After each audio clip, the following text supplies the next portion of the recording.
Hello everyone, how are you doing? This is Helper Hut here of another quick tutorial. Today I'm going to show you guys how to change your default web browser on Windows 10 to Google Chrome. So this can be pretty straightforward tutorial and we are going to just jump right into it.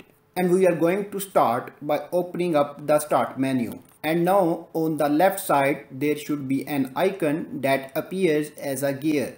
And when you hover over it, it should say settings. You want a left click on that. You want to left click on the apps option, should be below the system option listed here. And now the second option down should say default apps. You want a left click on that. And now you want to scroll down on this page. On the right side is where you get to the web browser. You want to click on whatever is listed here and then there should say choose an app. Please know you have to have Google Chrome installed on your computer in order to change it to default. So let's say I'm going to change it to default right here, and if you get prompted to try any other things before you switch, you can just click on switch anyway, because of course, Microsoft wants you to stay with Internet Explorer or Microsoft Edge. As you can see, the web browser has been changed to Google Chrome as the default,